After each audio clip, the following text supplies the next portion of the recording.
అంత్య దినాల్లో ఏ రీతిగా ఉంది, అంత్య దినాల్లో ఏమి జరుగుతుంది అనేది మనం జ్ఞాపకం చేసుకోవాలి ఇక్కడ.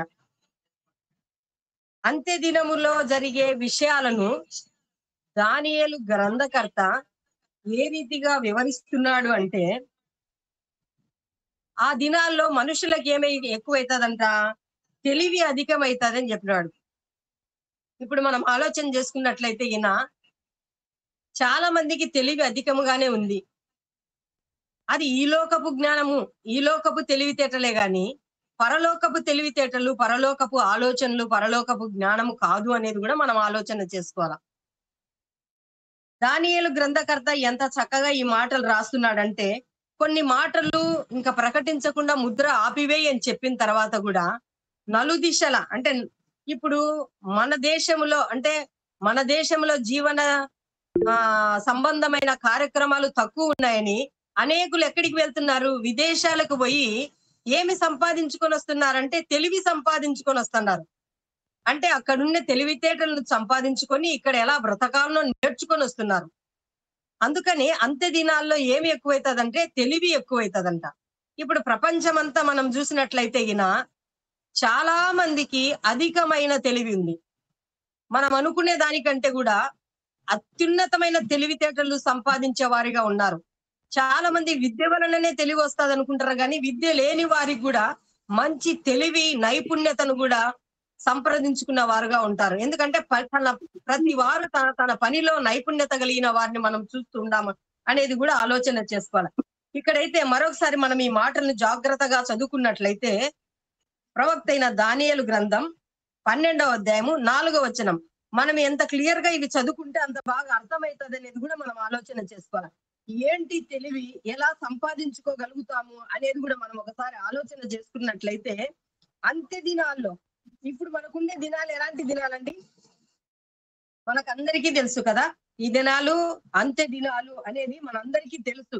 ఎలాంటి దినాల్లో మనం ఉన్నామో, ఎలాంటి దినాల్లో మనము బ్రతుకుతున్నామో కూడా మనకు తెలుసు. అదే ప్రకటన గ్రంథము 22వ అధ్యాయము 10వ వచనంలో ఏం చెప్తున్నాడంటే, ప్రకటన గ్రంథం 22వ అధ్యాయము 10వ వచనం చూసుకున్నట్లయితే, మరియు అతడు నాతో ఈలాగు చెప్పెను, ఈ గ్రంథము నందున్న ప్రవచన వాక్యములను ముద్ర వేయవలదు, కాలము సమీపమై ఉన్నది. ఏం చెప్తున్నాడంటే ఇంకా ముద్రించొద్దు. పద్మాస్ దీపంలో యోహానుకు ఏమి చెప్తున్నాడంటే, చాలు ఇంతవరకు రాసినటివి, ఏం రాస్తున్నావో అవన్నీ ముద్ర వేయటము ఆపివేయమని చెప్తున్నాడు. మరియు అతడు నాతో ఈలాగు చెప్పెను, ఈ గ్రంథమందున్న ప్రవచన వాక్యములకు ముద్ర వేయవలదు, కాలము సమీపమై ఉన్నది. మనం అనుకుంటున్నాము ఇంకా జరుగుతుందిలే, ఇంకా ఆయన కనికరము కృపాకాలంలో ఉన్నాం అనుకుంటున్నాము, కానీ మనం జాగ్రత్త పడాలి. వాక్యము ప్రతి ఆదివారము వాక్యం వినే వాళ్ళు ఉండారు, డైలీ వాక్యం వినే వాళ్ళు ఉండారు, ఆయా సభల్లో మా వాక్యం వినే వాళ్ళు ఉండారు. ఇప్పుడు సెల్ ఫోన్ లో కూడా ఈ రీతిగా వాక్యం ప్రకటిస్తున్నారు అంటే వాక్యము కరువయ్యే దినాలు వస్తాయి. ఆమోసు గ్రంథకర్త చెప్తాడు, దేశంలో ఒక క్షామము కలుగుతుంది, అది అన్నపానములు లేక వచ్చే క్షామము కాదంట. ఏమి కరువు అవుతుందంటే వాక్యము కరువు అవుతుంది. వాక్యము కరువయ్యే దినాల్లో వాక్యము విస్తారంగా ప్రకటించబడుతుంది. ఎవరైతే దాన్ని అంగీకరించి ఆ వాక్యానుసారంగా జీవిస్తారో వారు బ్రతికించబడతారు. ఎవరైతే దాన్ని నిర్లక్ష్యంగా ఉంటారో ఆ వాక్యము వారి జీవితంలో పని చేయదు అనేది కూడా జ్ఞాపకం చేసుకోవాలి. ఈ ప్రవచన వాక్యాన్ని మనం చూసినప్పుడు ఎంత బాగా ఆ మాటలు చెప్తున్నాడో చూడండి. 11వ వచనం కూడా ఒకసారి మనం జ్ఞాపకం చేసుకున్నట్లయితే, అన్యాయము చేయువాడు ఇకను అన్యాయము చేయనిమ్ము. ఇప్పుడు అన్యాయం చేసేవారు లేరంటారా దేశంలో? మన ప్రక్కల లేరా? మన చుట్టుప్రక్కల లేరా? కానీ దేవుని వాక్యం ఏం చెప్తుందంటే, అన్యాయము చేయవాడు ఇంకను అన్యాయము చేయనిమ్ము, అపవిత్రుడైన వాడు ఇంకను అపవిత్రుడుగానే ఉండనిమ్ము. మనం ఎవరికి చెప్పినా ఈ దినాల్లో మారరు. కారణం ఏంటంటే మనము ప్రకటించాలి అంతే. వారు మారతారా అనేది కాదు, కానీ వారు మారాలని మనం ప్రార్థన చేయాల. పద్మాసు దీపంలో యోహానుకు దేవుడు చూపించిన దర్శనం ఏంటంటే, అంత్య దినాల్లో ఇంకా మారరు, ఇంకా అన్యాయం చేసేవారు ఎక్కువైతారే తప్ప తక్కువ కారు. మనం పరీక్ష చేసుకుందామండి. మన చుట్టుపక్కల ఉన్నవారు ఎంతమంది అన్యాయం చేయబడడంలా? అమ్మేవాడు కొనేవాడిని అన్యాయం చేస్తున్నాడు, కొనేవాడు అమ్మేవాడి దగ్గర మోసపోతున్నాడు. ప్రతి వాడు ప్రతి చోట దేనికో ఒక దానికి. ఇది చాలా సార్లు చెప్తుంటాడు కదా వేదన బాబాయ్ గారు. ఒక చీర కొంటే ఒక చీర ఫ్రీ అంటే ఏం చేస్తారంట? క్యూలో ఉంటామంట. కదా! ఎందుకు అన్యాయం చేస్తారంటే దాని విలువ దాని దగ్గరనే ఉంటాదని తెలిసి గూడా దాని కోసమే పోతున్నాడంట. తర్వాత మాట చూడండి. నీతిమంతుడు ఇంకను నీతిమంతుడుగానే ఉండనిమ్ము. మనం నీతిగా జీవిస్తున్నాం అనుకుంటున్నాం. మనకొచ్చే సమస్యలు మనకు తెలుసండి. నీతిగా జీవించే వారి జీవితంలో ఉన్న కష్టాలు, ఎన్నో ఇరుకులు, ఇబ్బందులు ఇవన్నీ యేసయ్య చూస్తూనే ఉన్నాడు. కానీ నీతిగా జీవించేవారు నీతిగానే ఉంటారు. కదా! అన్యాయస్తుడు అన్యాయంగా ఉండాలి. తర్వాత అపవిత్రుడు అపవిత్రుడిగానే ఉండాలి. నీతిమంతుడు ఇంకా నీతిమంతుడుగానే ఉండాలంట. పరిశుద్ధుడు ఇంకను పరిశుద్ధుడుగానే ఉండనిమ్ము. దేవునికి స్తోత్రం కలుగును గాక. మనం ఏ రీతిగా ఉన్నాం? ఈ 2 మాటలలో అన్యాయస్తులుగా ఉన్నామా? అపవిత్రులుగా ఉన్నామా? లేదా నీతిమంతులుగా ఉన్నామా? పరిశుద్ధులుగా ఉన్నామా? ఈ రాత్రి మనల్ని మనము పరీక్ష చేసుకోవాలి. వాక్యము వినడం ఎంత గొప్పనో, అదే రీతిగా వాక్యానుసారంగా జీవించడం కూడా అంతే అవసరమైందనేది కూడా మనము జ్ఞాపకం చేసుకోవడం. ఎలాంటి జీవితాన్ని మనం కలిగి ఉన్నాము, ఎలాంటి జీవిత విధానాన్ని మనము కలిగి ఉన్నామో ఆలోచన చేసుకోవాల. దానియేలు గ్రంథంలో చెప్పిన మాటలను, ప్రకటన గ్రంథంలో చూపించిన మాటలను మనం జ్ఞాపకం చేసుకున్నట్లయితే మన జీవితం ఏ రీతిగా ఉంది, మన దగ్గర మన యొక్క జీవిత విధానం ఏ రీతిగా ఉందో ఆలోచన చేసుకోవాల. అదే ప్రకారంగా ఇంకొక మాట మనం చూసుకున్నట్లయితే మలాకి రాసిన గ్రంథం 3వ అధ్యాయం 16వ వచనం చదువుకుందాం. ప్రవక్త అయిన మలాకి గ్రంథం 3వ అధ్యాయము 16వ వచనం చదువుకుందాం. అప్పుడు యెహోవా యందు భయభక్తులు గలవారు ఒకరితోనొకరు మాటలాడుకొనుచుండగా యెహోవా చెవియొగ్గి ఆలకించెను. ఈ కాలం ఎంతమంది దేవుని మాటలు మాట్లాడుతున్నారండి. అంత్య దినాల్లో దేవుని మాటలు ఎంతమంది మాట్లాడుకుంటున్నారు? ఇతరులను గురించి ఎంతగా మాట్లాడుకుంటున్నాం? పక్కింటలను గురించి ఎంతగా మాట్లాడుకుంటున్నాం? నిన్ను నన్ను గురించి మనం దేవుని దగ్గర ఎలా పరీక్ష చేసుకుంటున్నామో ఆలోచన చేసుకోవాలి. మలాకి చివరి గ్రంథం, ఆ చివరి గ్రంథం యొక్క ప్రవక్త రాసే మాటలు ఎప్పుడున్నాయంటే, అప్పుడు యెహోవా యందు భయభక్తులు గలవా ఒకరితో ఒకరితో ఒకరు మాట్లాడుతుండగా యెహోవా ఆలకించెను. యెహోవా యందు స్మరించుచు ఉండు వారికి జ్ఞాపకార్థముగా ఒక గ్రంథము ఆయన సముఖమందు రాయబడి ఉండెను. ఇక్కడ ఏం చెప్తున్నాడంటే దేవుని ఎదుట ఒక గ్రంథం ఉంది. ఆ గ్రంథం ఏ రీతిగా ఉందంట? దేవుని సముఖమైందు జ్ఞాపకార్థముగా ఒక గ్రంథం ఉంది. మనం ఈరోజు సెల్ ఫోన్లు ఎవరినైనా మాట్లాడితే అవి రికార్డ్ చేసి మనమేమో గొప్పవారమైనట్లు ఇతరులకు ప్రకటిస్తున్నాం. కానీ నీవు నేను పుట్టినప్పటి నుండి ఈనేటి వరకు, ప్రస్తుతం ఇప్పుడు నువ్వు వాక్యము వినేటప్పటి వరకు నువ్వేం చేశావో, నువ్వు ఎలా మాట్లాడావో, ఎలా నడిచావో, ఎలా ప్రవర్తించావో అవన్నీ ఆయన సముఖమందు ఒక గ్రంథం ఉంది. అంత్య దినములో ఆ గ్రంథము విప్పబడతాది. ఆ గ్రంథము విప్పబడినప్పుడు నువ్వు ఎక్కడ ఉంటావో జ్ఞాపకం చేసుకోవాలా. నీ పరిస్థితి ఏందో జ్ఞాపకం చేసుకోవాలి. ఊరికే వాక్యం వినటం వెళ్ళటం కాదు, కానీ పరిస్థితిలో ఉన్నావు, ఎలా వాక్యానుసారంగా జీవిస్తున్నావో నిన్ను నీవు పరీక్ష చేసుకోవాల్సినటువంటి వారవై ఉన్నావు అనేది జ్ఞాపకం చేసుకోవాలి. ఇక్కడ ఏమని చెప్తున్నాడంటే జ్ఞాపకార్థముగా ఒక గ్రంథం ఉంది. ఆ గ్రంథములో నీ గురించి దేవుడు ఏం రాశాడు, నా గురించి దేవుడు ఏం రాశాడో మనము జాగ్రత్తగా చూసుకోగలుగుతున్నాం.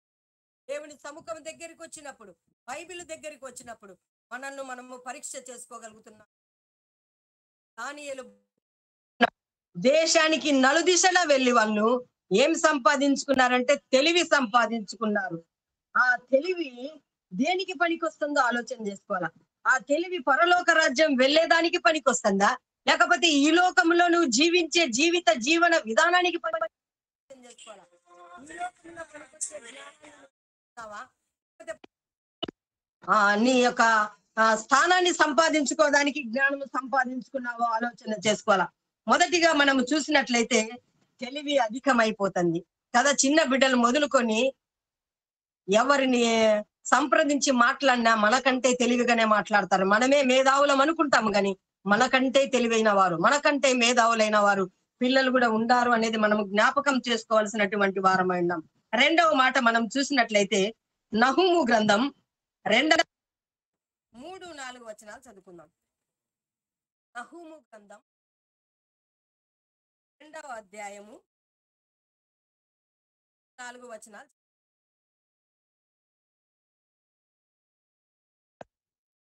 దాలు ఎరుపాయను పరాక్రమశాలురు రక్తవర్ణపు వస్త్రములు ధరించుకొని ఉన్నారు. ఆయన సైన్యము వ్యూహపరిచిన దినమున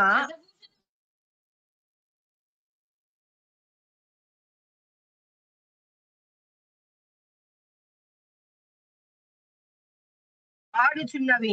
ఇక్కడ మనము జ్ఞాపకం చేసుకున్నట్లయితే అంత్య దినాల్లో ఎలా ఉంటాయంట? బలాఢ్యుల డాలులు ఎరుపాయను పరాక్రమశాలులు రక్త వస్త్రములను ధరించుకొని ఉన్నారంట. ఆయన సైన్యపు వ్యూహపరచు దినములు రక్తభూషణములు అగ్ని వలె మెరేయుచున్నాయంట.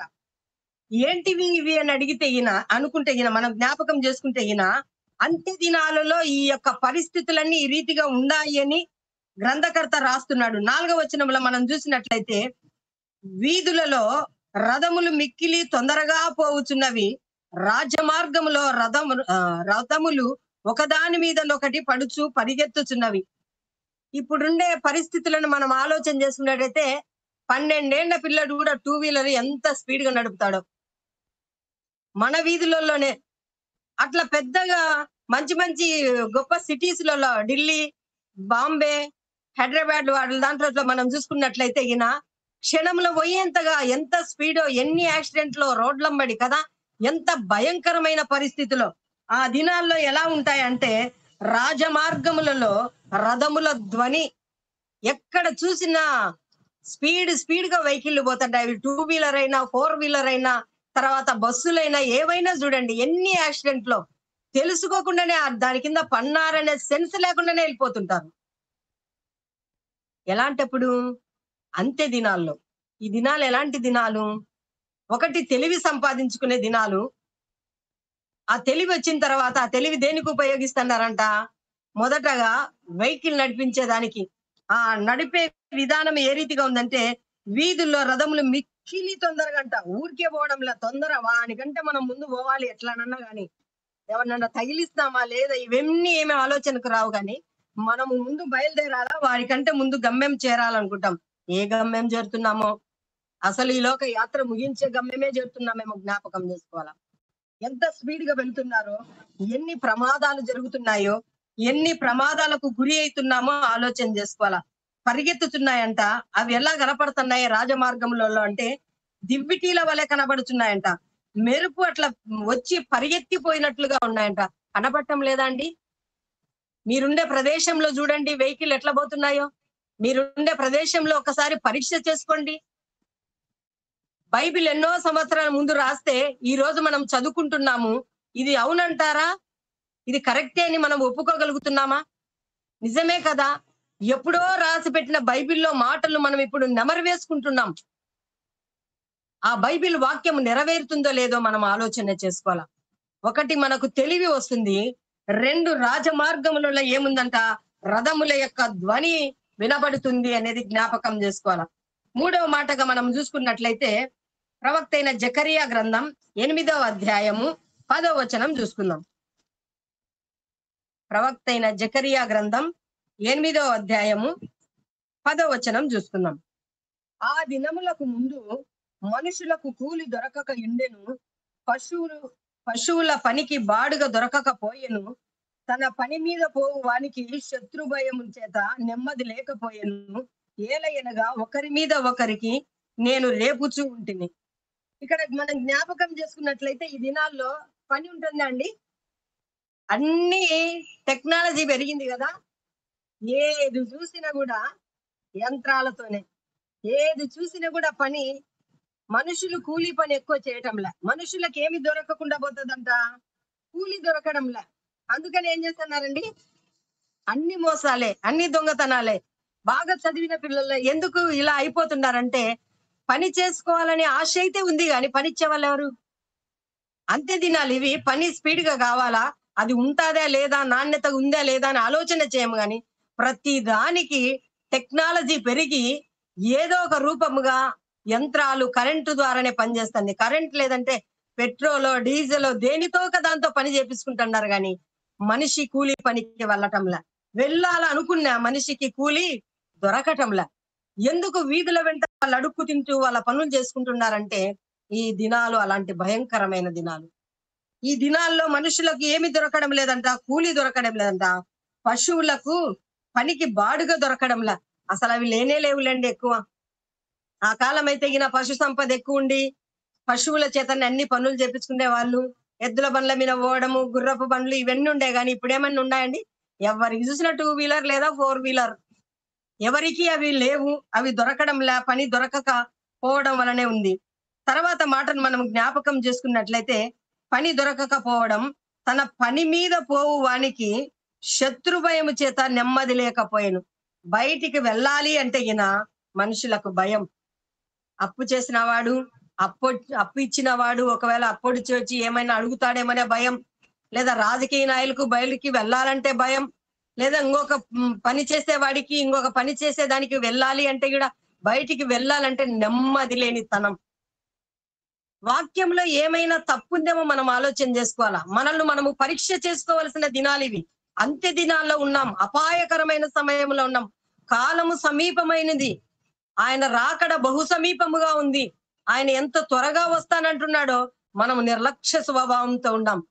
మనం నిజముగా వాక్యానుసారంగా జీవిస్తున్నామో, వాక్యములోకి అనుభవపూర్వకంగా మన జీవితాలను కరెక్ట్ చేసుకుంటున్నామో లేదో ఆలోచన చేసుకోవాలి. బయటికి ఏదైనా పని మీద పోవాలంటే ఒక్కరు వెళ్ళనే వెళ్ళరు. ఒకవేళ బ్యాంక్‌కి పోయి ఒక 10,000 తెచ్చుకోవాలంటే ధైర్యం చేసి వెళ్తారండి? తెచ్చుకోలేకపోతున్నాం. కారణం ఎవరైనా కొడతారేమో, మనం తీసుకున్న డబ్బు డ్రా చేసుకుంటారని ఎవరైనా చూస్తే గిన ఏమైనా చేసి మన డబ్బు మన నుండి ఎత్తుకపోతారేమని భయం, నెమ్మది లేనితనం.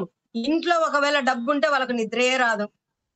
చాలా మంది ఏ డబ్బు గిబ్బు సంపాదన లేని వాళ్ళైతే గిన దేవుడిచ్చిన ఆహారం తిని బాగా నెమ్మదిగా రాత్రంతా మంచి నిద్రపోతారు గాని, డబ్బు విస్తారంగా ఉండేవానికి నిద్ర గూడా పట్టదు. కారణం ఏందంటే వాని డబ్బే జ్ఞాపకం చేస్తుంటది. అందుకనే మనిషికి ఏమి లేకుండా పోతుందంటే నెమ్మది లేకుండా నెమ్మది లేకపోయెను. తర్వాత ఏలయనగా ఒకరి మీద ఒకరికి నేను రేపుచుంటిని. ఒకరు బాగున్నారంటే ఇంకొకరు ఓర్చుకోలేరు. ఏదైనా ఒక పదవిలో ఒకరున్నారంటే వాళ్ళ మీద ఏదో ఒకటి మాట్లాడడమే తప్ప, ఆ పదవిని బట్టి వాళ్ళని సంతోషంగా చేసే పనులు మాత్రం లేనే లేవు. ఒకరు బాగున్నారు, బాగుపడుతున్నారు అంటే ఓర్చుకోనే లేరండి. అదేందో మనిషికి జెలసీ అది ఎందుకు అంత విడ్డూరంగా మాట్లాడతారో గాని, ఎన్నో మాటలు అబాండాలు వేస్తారు. అసలు లేని మాటలు ఎన్నేస్తారో. అందుకని మత్తయి సువార్తలో ఒక మాట చెప్తాడు.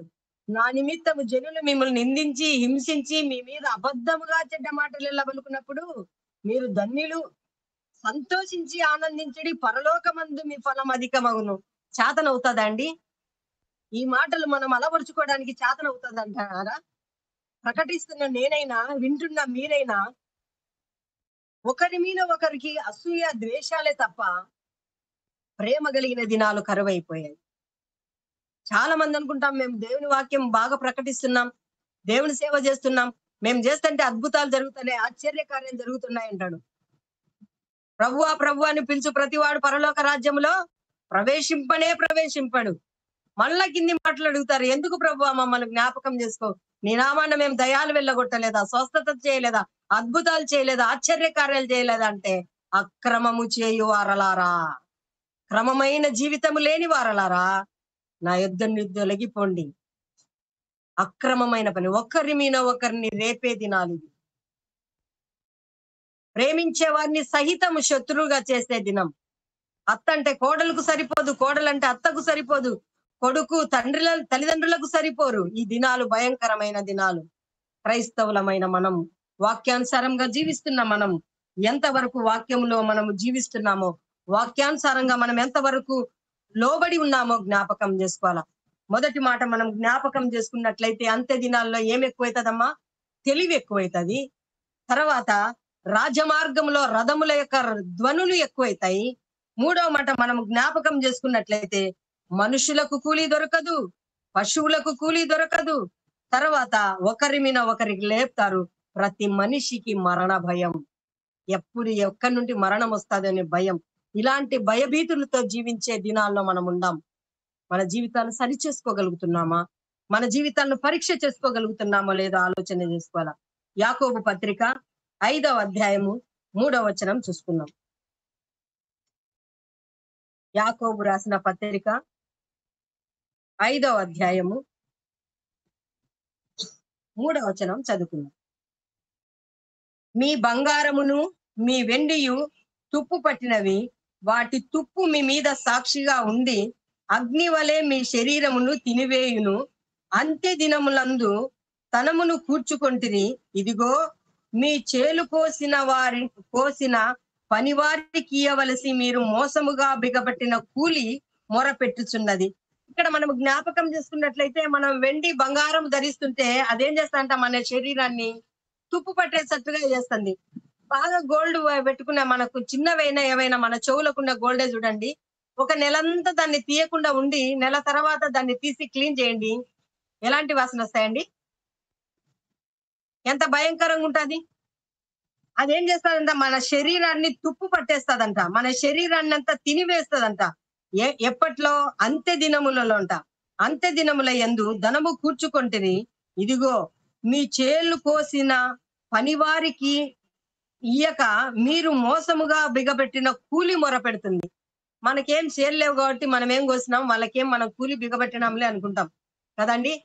మనం ఏం వ్యాపారం చేస్తున్నాం, ఆ వ్యాపారంలో నీ దగ్గర ఉన్న కూలి వాని జీతం కరెక్ట్ గా నువ్వు కూలి ఇస్తున్నావా? నెల రోజులు నీ దగ్గర పనిచేసే కూలి వానికి నీ జీతం కరెక్ట్ గా ఇయ్యకపోతే అది దేవునికి మొరపెట్టదంటారా?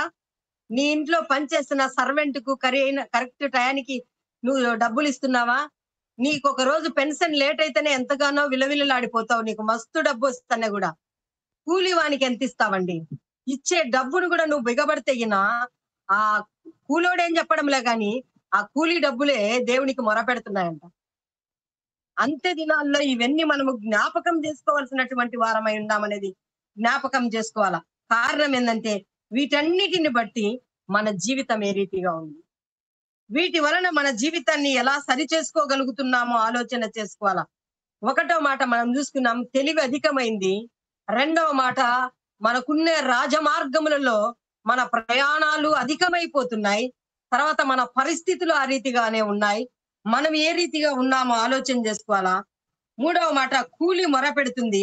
నాలుగవ మాట, నీ బంగారు కూడా, కూలి వానికి ఇవ్వాల్సిన డబ్బులు కూడా మొరపెడుతున్నాయి.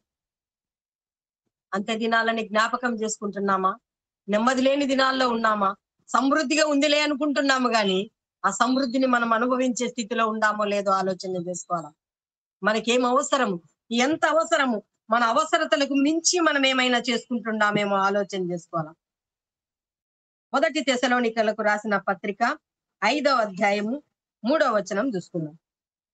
అపోస్తుడైన పరిశుద్ధ పౌలు తెస్సలోనికలకు రాసిన మొదటి పత్రిక 5వ అధ్యాయము 3-4 వచనాలు. లోకులు నెమ్మదిగా ఉన్నది, భయమేమియూ లేదని చెప్పుకొనుచుండగా గర్భిణీ స్త్రీకి ప్రసవ వేదన వచ్చినట్లు వారికి అకస్మాత్తుగా నాశనము తటస్థించును. కనుక వారెంత మాత్రమును తప్పించుకోలేరు. సహోదరులారా, మళ్ళీ చదువుకుందాం. ఇక్కడ చూసినట్లయితే ఏమని చెప్తున్నాడంట, లోకులు నెమ్మదిగా ఉంది. అన్ని ఉండడానికి నెమ్మది ఉంటుందా లేదండి? ఉంటది. కాబట్టి వాడు ఏమనుకుంటున్నాడంటే, నెమ్మదిగా ఉన్నాంలే, భయమేం లేదులే, ఇంకా మనకు దిగులేం లేదు, నెలకు సరిపోయేమైనా ఉన్నాయి, సంవత్సరానికి సరిపోయేమైనాయి ఉన్నాయని మనం ఆలోచన చేసుకుంటున్నామేమో. లోకులు నెమ్మదిగా ఉంది, భయమేమీ లేదని చెప్పుకొనుచుండగా గర్భిణీ స్త్రీకి ప్రసవ వేదన వచ్చినట్లు వారి మీనికి అకస్మాత్తుగా, ప్రసవ దినం ఎప్పుడు వస్తుందో మనకు తెలియదండి. డాక్టర్లు చెప్తారు కానీ చెప్పిన టైంకి కొంతమంది కరెక్ట్ గా డెలివరీ అవుతారు, కొంతమంది అటు ఇటులో డెలివరీ అవుతారు. కానీ గర్భిణీ స్త్రీకి ప్రసవ వేదన వచ్చినట్లే అకస్మాత్తుగా ఊహించని రీతిగా నువ్వు బాగుంటావు గాని ఎప్పుడు నీకు ఏమి జరుగుతుందో కూడా తెలియకుండా పరిస్థితుల్లో నువ్వు ఉంటావు అనేది ఆలోచన చేసుకోవాలి. ఏమంటే అకస్మాత్తుగా వస్తాదంట. ఏమొస్తుందో చూస్తున్నారు చూడు. వారెంత మాత్రమును తప్పించుకోలేరు. మనం అనుకుంటాం ఏంలే, మనకేం రాదు కదా, మనం ఏమైనా చేయగలుగుతాంలే అనుకుంటాం. కానీ అదంతా ఏమి కాదండి. మనం ఏం తప్పించుకోలేం. ఆయన దృష్టికి మన ఆయన కనుచూపు మేరలో మనకు ఆయన కళ్ళకు కనపడకుండా ఏ తప్పిదము చేయకుండా, ఒకవేళ చేయకుండా ఉందాములే అనుకుంటున్నామేమో గాని, ఆయన సర్వంతర్యామి. ఆయన కనుదృష్టి లోకమంతటా సంచారం చేస్తుంది. తప్పించుకొనగలవాడు ఎవ్వడూ లేడు అనేది జ్ఞాపకం చేసుకోవాలా. మనం పాట పాడతాం గదా! ఎటు చూసిన నీకటు కనిపించును. ఒకవేళ కొండలో దాక్కుందాము, బండలో దాక్కుందాం అనుకుంటున్నావేమో, అక్కడ గూడా ఆయన ఉంటాడు. ఆయన కనుచూపులో నుండి మనం ఎక్కడికి తప్పించుకోలేం. ఒకవేళ ఆయన ఎదురుగా వస్తే నిలబడగలిగిన అర్హత మనకుందో లేదో ఆలోచన చేసుకోవాలా. ఒకప్పుడు గొర్రెపిల్లగా వచ్చాడు, ఇప్పుడు ఆయన కొదమ సింహమై రాబోతున్నాడు.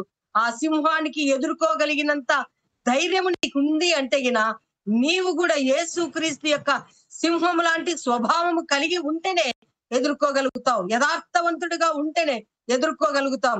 ఆ సింహం యొక్క ఎదుటి నుండి నువ్వు తప్పించుకున్నావు అంటే గిన నిత్య నరకాగ్ని పాలవుతావు. ఆ సింహమును అంటే ఎదురుగా వచ్చే ఆ కొదమ సింహమును ఎదుర్కోగలిగినంత ధైర్యము మనకు ఉండాలి అనేది ఆలోచన చేసుకోవాలా. ఆంధ్ర క్రైస్తవ కీర్తన బుక్ లో కూడా ఒక పాట పాడతారు. 84వ పాట. సమానులెవరు ప్రభు నీతో, సమానులెవరు ప్రభు. మనం ఎవరితో సమానత్వం చూసుకుంటామంటే, పక్కింటులతో సమానం, మన కొలీగ్స్ తో సమానం, మన తోటి వారితో సమానం చూసుకుంటాము గాని దేవునితో మన సమానత్వం ఎట్టా?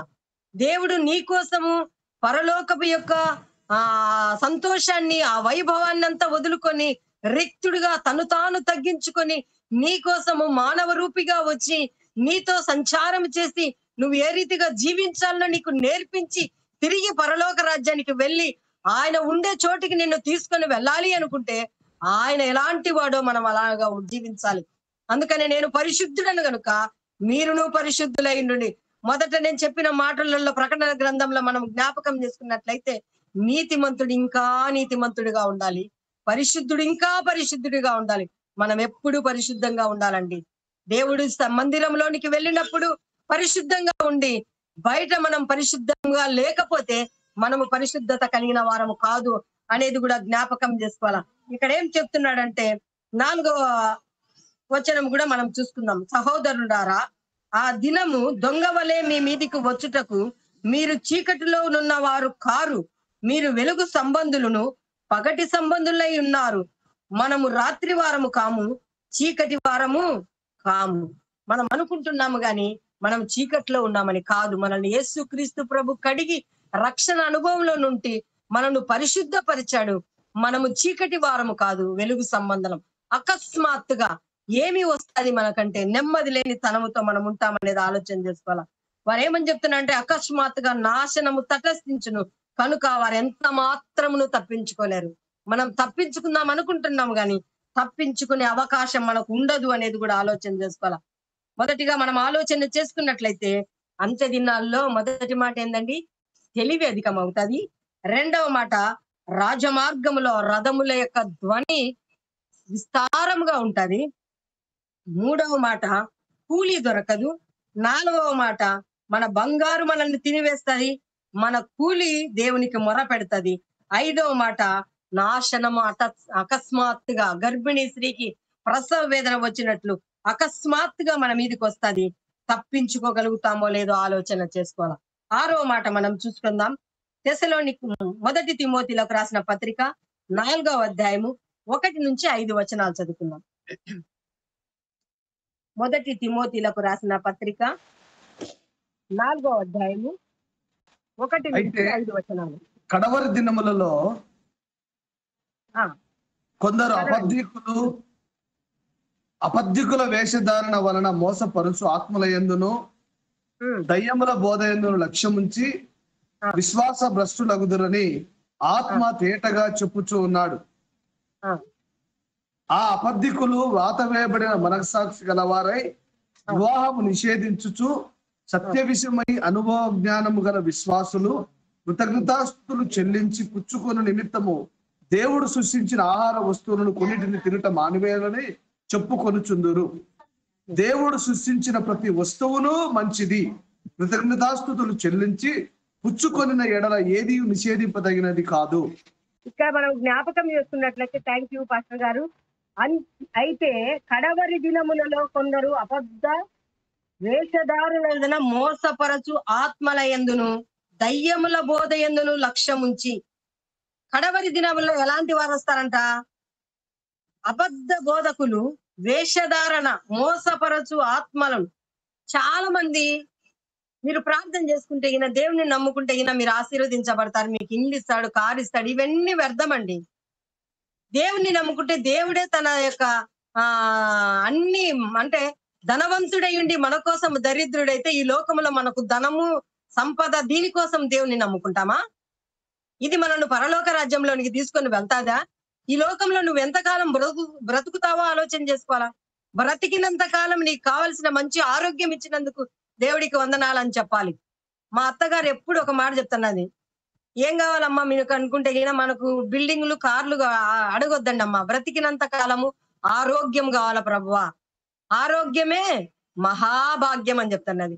ఏమి లేకపోయినా ఆరోగ్యంగా ఉన్నావనుకో, ఏ పనైనా చేసుకొని బ్రతుకుతావు, ఏమైనా చేసుకుంటావు అంట. ఆరోగ్యమే సరి లేకుండా నీకు డబ్బు ఎక్కువ ఉండిందనుకో, అది నిన్ను పరలోక రాజ్యం తీసుకుపోతుందా? లేకపోతే అది నీకేమైనా సంతృప్తిని ఇస్తాదో లేదో ఆలోచన చేసుకోవాలి. కడవరి దినాలలో ఎలా ఉంటాయంట? కడవరి దినముల్లో కొందరు అబద్ధికులను వేషధారణ వలన మోసపరుచు ఆత్మల యందు దయ్యముల బోధ యందు లక్ష్యముంచు విశ్వాసులు భ్రష్టులు అగుదురని ఆత్మ తేటగా చెప్పుచున్నాడు. ఆత్మానుసారమైన బోధ మనకు తెలుసండి. చాలా మటుకు కొంతమంది వాక్యం చెప్తానే వాళ్ళు చెప్పేది కరెక్ట్ గా లేదని మనకు తెలుసు, గాని అయినా వాళ్ళ ముందు మనం భజన చేస్తాం. అబ్బా వాళ్ళు చెప్పినారు బ్రదర్, వాళ్ళు చేసినారు సిస్టర్ అని కదా. ఇది తప్పు. ఖండించగలిగిన దినాలు ఇవి. మనం ఏదైనా కరెక్ట్ చేయవలసిన దినాలు అనేది జ్ఞాపకం చేసుకోవాలి. తర్వాత అలాంటి వారు ఎలా ఉంటారంట? ఆ అబద్ధ వాత వేయబడిన మనస్సాక్షి గల వారై ఉండి వివాహాలు నిషేధిస్తారంట. సత్యమైన అనుభవము, జ్ఞానము గల విశ్వాసులు కృతజ్ఞతాస్తుతి చెల్లించి పుచ్చుకొను నిమిత్తము దేవుడు సృష్టించిన ప్రతి వస్తువులో కొన్నిటిని తినకూడదని మానివేయాలని చెప్తారంట. అది చేయకూడదు, ఇది చేయకూడదు కదండి, చెప్పరా? వివాహం చేసుకోకూడదు, రావటం లేదా ఈ బోధ? ఆలోచన చేసుకోవాలా, జ్ఞానము కలిగి ఉండాలా. మంచిగా చదివి ఉంటారు కానీ ఎందుకు కొంతమందికి కొన్ని విషయాలు అర్థం కావో నాకు తెలియదు, కానీ అన్ని విశదీకరించి మాట్లాడము ఇందులో కుదరదేమో. గూగుల్ మీట్ లో ఆలోచన చేసుకుందాం. దేవుడు మనకు జ్ఞానం ఇచ్చాడు. అడవి పువ్వులను చూడంటాడు, పక్షులను చూడమంటాడు. వాటికంటే మీరు జ్ఞానవంతులు అంటాడు, మీరు యోగ్యులు అంటారు. వాటినే పోషిస్తుంటే మిమ్మల్ని పోషించడం అంటాడు. కానీ మన బోధ అంత ఎట్టుంటదంటే, ఎవరో చెప్పిన ఒక మాట మన చెవులో ఉంచుకొని ఆ మాటను మాత్రమే మనము దాన్ని పట్టుకొనే మాట్లాడుతుంటాం. అందుకని అబద్ధ బోధకులు వస్తారు అంతే దినాల్లో. జాగ్రత్త. పైకి చూస్తే మంచిగా ఉంటారు కానీ వారి హృదయం తోడేళ్లతో, క్రూరమైన తోడేళ్ళు అని చెప్తాడు. చూండికేమో గొర్రె సాధువైన మనసు కలిగిన వారు, వారి మాటలను నమ్మి మీరు మోసపోవద్దు అంటాడు. వారి పరిస్థితులను బట్టి మీరు మోసపోకుడి అని చెప్తాడు. ఎందుకంటే కొన్ని వస్తువులు తినొద్దు అంటాడు, కొన్ని స్థలాలకు వెళ్ళొద్దండి అని చెప్తాడు. ఎందుకు నిషేధించాలండి? భూమియు దాని సంపూర్ణతయు, లోకము దాని నివాసులు సమస్తం ఆయనవి. ఆయన సృజించినలో ఏదైనా చెడ్డది ఉంటదంటారా? అన్ని మన కోసం సృజించిన దేవుడు. మనం అన్ని పనులు చేయాలి. అందుకని ఆది కాండంలో ఏమని చెప్తాడంటే, మీరు ఫలించి అభివృద్ధి పొంది విస్తరించి ఏం చేయాలంట? దాన్ని లోపరుచుకోవాల, భూమిని నిండించాలి. అది మనిషినికి దేవుడిచ్చిన ఆజ్ఞ. కానీ మనం దాన్ని ఎలా చేసుకుంటున్నామో ఆలోచన చేసుకోవాలా. 4వ వచనం చూసుకున్నాం. దేవుడు సృష్టించిన ప్రతి వస్తువును మంచిదని కృతజ్ఞతాస్తుతులు చెల్లించి పుచ్చుకొనిన ఎడల ఏదియు నిషేధింపతగినది కాదు. ఏలయనగా అది దేవుని వాక్యము మనలను ప్రార్థన వలన పవిత్రపరచబడుచున్నది. ఏదైనా గాని మనం చేస్తే, ప్రార్థన చేసుకొని ఉంటే గిన అది పరిశుద్ధమైనది, పవిత్రమైనది అని ఆలోచన చేసుకోవాలి. శిష్యులకు యేసుక్రీస్తు లోకంలో ఉండి ఆయన చనిపోక ముందు వాళ్ళకు బాప్తిసం ఇచ్చేటప్పుడు ఏమని చెప్తాడంటే, మీరు పాములను ఎత్తి పట్టుకుంటారంటారు, మీరు విషకరమైనది ఏదైనా తాగినా మీకు ఏమి హాని జరగదంటాడు. కారణం ఏంటంటే వారికి ఉన్న విశ్వాసం అలాంటిది, వారికి దేవుడిచ్చిన అనాయింట్మెంట్ అలాంటిది. కాబట్టి ఈ రోజు ఎవరో చేస్తే గిన మనకు అలా ఉంటది అనుకుంటాము, కానీ అది నిషిద్ధమైనది అన్నది ఆలోచన చేసుకోవాలి. ఏది పరిశుద్ధపరుచుకుంటున్నాం, దేనికోసం మనం ప్రయాసపడుతున్నామో ఆలోచన చేసుకోవాలి. ఇలా మనల్ని మనము పరీక్ష చేసుకోకపోతే మనం వ్యర్థమండి. వాక్యానుసారంగా చెప్తూ ఎవరికో వాక్యం వస్తుంది, వాళ్ళ కోసం ప్రకటిస్తున్నాంలే కాదు, ప్రకటించే నేను నా గుండె మీద చేసుకొని ఎంతవరకు నేను కరెక్ట్ గా జీవించగలుగుతున్నాను ప్రభువా, నాలో నీకు ఆయాసకరమైనవి ఏవైనా ఉంటే నన్ను ముందు పరీక్షించు, పరిశీలించు, ఆయాసకరమైనటి ప్రతిదీ తీసివేయినైనా నన్ను పరిశుద్ధపరచు, పరిపూర్ణులుగా చెయ్యి. నీ రాకడలో నిన్నెదుర్కొనే స్వభావము, నిన్నెదుర్కొనగలిగిన మనసు, నిన్నెదుర్కొనగలిగిన ఆ యొక్క ఆ అవకాశం నాకు ఈ ప్రభువా అని ఆలోచన చేసుకోవాలి. యేసుక్రీస్తు వస్తే, మనము చనిపోతే దేవుడు మనల్ని ముందుగా లేపుతాడు. ఒకవేళ మన దగ్గరికే వస్తే ఈ మట్టి శరీరాన్ని మహిమ కలిగిన శరీరముగా మార్చుతాడు ఆయన. మేఘాన్ని మన దగ్గరికి వంచుకొని తీసుకుని వచ్చి ఆ మేఘం మీద మనం ఎక్కించుకోగలిగిన శక్తి కలిగిన దేవుణ్ణి మనం కలిగి ఉన్నామనేది ఆలోచన చేసుకోవాలి. కారణం ఏంటంటే దినములు చెడ్డవి. మనం ఎలాంటి దినములో ఉన్నామంటే కడవరి దినములలో ఉన్నాం. జాగ్రత్త. ఇంకా మనకు సమయం ఉంది లేనుకుంటే మనకంటే అవివేకులు లేరు. సమయము సమీపించి ఉన్నది, వచ్చువాడు ఆలస్యము చేయటం లేదు, త్వరగా రానై ఉన్నాడు గనుక ఎలా ఉన్నావు? యథార్థంగా ఉన్నావా? స్థిరమైన మనస్సు కలిగి ఉన్నావా? చంచలమైన మనస్తత్వము కలిగి ఉన్నావా? బుద్ధికి స్వస్థత కావాలంటాడు. మన పరిస్థితులు ఏ రీతిగా ఉన్నాయో ఆలోచన చేసుకోవాలా. చివరిగా ఒక మాట చెప్పి ముగించుకుందామండి. 2వ తిమోతిలకు రాసిన పత్రిక 3వ అధ్యాయము 1వ వచనం చూసుకుందాం. తిమోతిలకు రాసిన 2వ పత్రిక 3వ అధ్యాయము. అంత్య దినములలో అపాయకరమైన కాలం వచ్చునని తెలుసుకొనుము. ఎలాగనగా మనుషులు స్వార్థప్రియులు, ధనాపేక్షులు, బింకములు అడ్డువారు, అహంకారులు, దూషకులు, తల్లిదండ్రులకు అవిధేయులు, కృతజ్ఞత లేని వారు, అపవిత్రులు. చాలు. ఇక్కడ మనం చూసినట్లయితే ఇంకా మనం ఇవన్నీ మాట్లాడాలంటే కూడా ఒక అర్ధగంట సరిపోతుంది కదా. మనకు అంత టైం అవసరం లేదు, కానీ అందరికీ మనకు తెలుసు వాక్యం తెలియని వాళ్ళు ఎవరు లేరు. కానీ కేవలం మనల్ని మనం ఒకసారి సెట్ చేసుకుని మాత్రమే ఈ గూగుల్ మీట్ ఏదో ప్రకటించి నేను గొప్పదాన్నని జ్ఞానవంతురాలని కాదు, కానీ వినే మీరే జ్ఞానం కలిగిన వారు, మీ అందరికంటే జ్ఞానం లేని దానిని. కానీ ఇక్కడ చదవబడిన వాక్యాన్ని మనం ఎట్లా జ్ఞాపకం చేసుకోవాలంటే, అంత్య దినములలోను అపాయకరమైన కాలము వచ్చునని తెలుసుకొనుము. ఎలాంటి దినాలంటే అంత్య దినాల్లో అపాయకరం. ఏమైనా తినాలంటే ఇప్పుడు ప్రతిదానికి ఏమొచ్చిందండి, మనకి ఏటీఎం వచ్చింది, ఒక నెంబర్ కదా, ప్రతిదీ కదా నెంబర్ ప్రకారమే జరుగుతుంటాయి. దేని చూసినా కూడా అంత్య దినాల్లో ఉన్నాం, అపాయకరమైన కాలం వచ్చి ఉన్నదని తెలుసుకొని ఎలా అనగా మనుషులు స్వార్థ ప్రియులు. ఎంత స్వార్థం అంటే వాళ్ళు కడుపు నిండా అయినా కూడా పక్కోళ్ళకి ఇయ్యరు, ఎదురుగా చూస్తున్న వాళ్ళకి సహాయం చేయరు. కారణం ఏందో తెలుసా? సాయంత్రానికి ఉంటుందిలే, లేకపోతే ఫ్రిడ్జ్ లో పెట్టుకుంటే రేపటికి ఉంటుందిలే. మనకుంది కదా ఒక సర్దిపెట్ట, దాంట్లో పెట్టుకొని మళ్ళీ ఏమైనా చేసుకొని తినొచ్చు. స్వార్థం. మన దగ్గర ఏమైనా ఉండి ఎవరైనా ఎదుటి వాళ్ళు కష్టపడుతున్నారంటే అవి ఒక 10 రూపాయలు మనం సహాయం చేస్తామనే మనసు మనకు లేదు. వాళ్ళకి ఎందుకు ఇవ్వాలా? వాళ్ళకుంది ఇవే అడుగుతాం తప్ప వాళ్ళకున్న నీ దగ్గర ఉన్న దాంట్లో ఎంత ఇస్తున్నావో ఆలోచన చేసుకోవాలా. అసలు కొంతమంది ఇళ్ళకి పోతే నా కాఫీ కూడా ఇవ్వరండి, వాళ్ళకి అనవసరంగా 10 రూపాయల కాఫీ వేస్ట్ అంటారు. ఎంత స్వార్థం అండి. దేవుడు నీకు అన్ని ఇచ్చినప్పుడు ఇతరులకు ఏమి ఇవ్వలేని స్థితిలో ఉన్నావా? ఉండి చేయలేకపోతే అది దేవుడికే జవాబు చెప్పుకోవాలి. వాళ్ళు ఏమంట, మనుషులు స్వార్థ ప్రియులను, ధనాపేక్షను, బింకములాడు వారును, ధనము కోసం ఎంత ప్రయాసపడతారు, ఏమైనా చేస్తారు, చివరికి తల్లిదండ్రులైనా చంపేస్తారు. ఇప్పుడు మనం టీవీలలో మీడియాలో మస్తుగా చూస్తున్నాం కదా. ఆలోచన చేసుకోండి.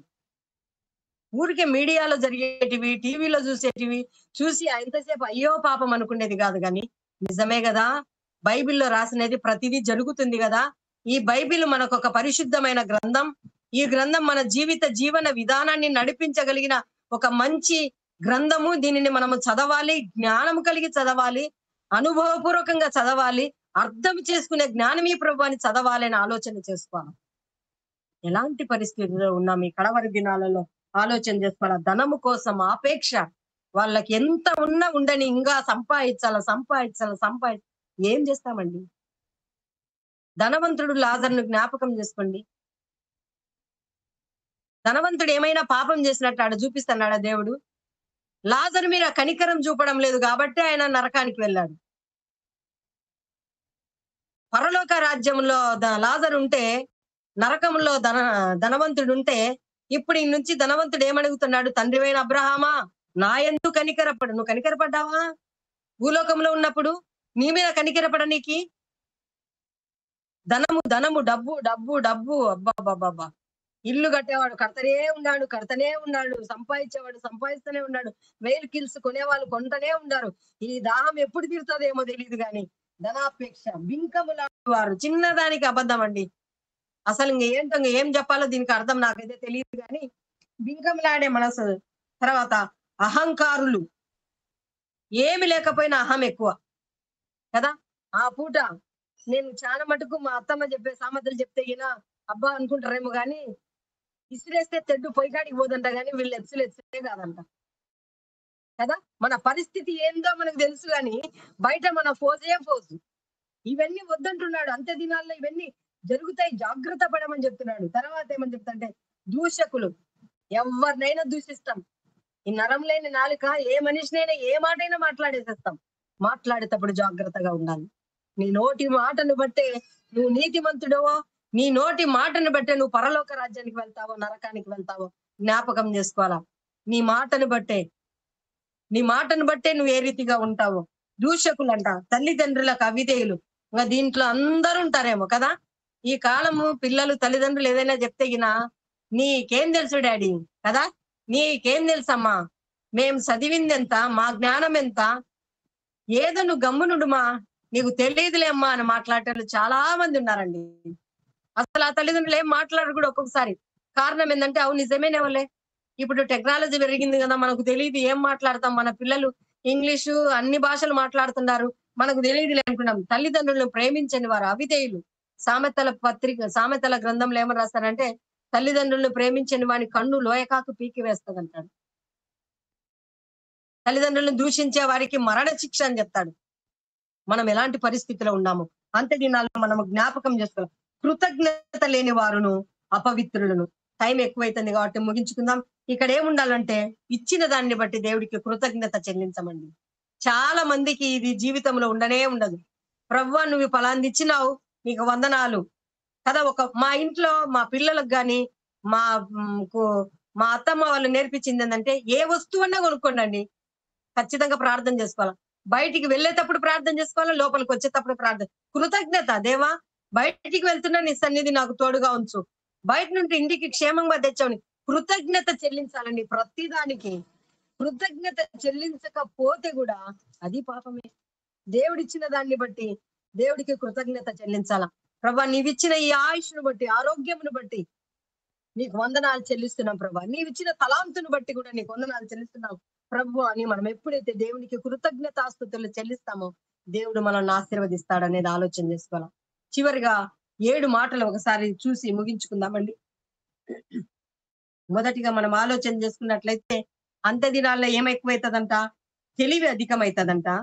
రెండవ మాట, రాజమార్గంలో రథముల యొక్క ధ్వని ఎక్కువైతుందంట. మూడవ మాట, కూలి దొరకదు. ఎవరికి? మనుషులకు దొరకదు, పశువులకు దొరకదు. నాలుగవ మాట, బంగారు మన దేహాన్ని తినివేస్తది. తర్వాత మన కూలి మొర పెడతది. ఐదవ మాట మనం ఆలోచన చేసుకున్నట్లయితే గర్భిణీ స్త్రీకి ప్రసవ వేదన వచ్చినట్టు అకస్మాత్తుగా మరణం. ఇంతసేపు మాట్లాడాడక్క, బయటికి పోయినాడు, అంత లేక చనిపోయినాడు కదా.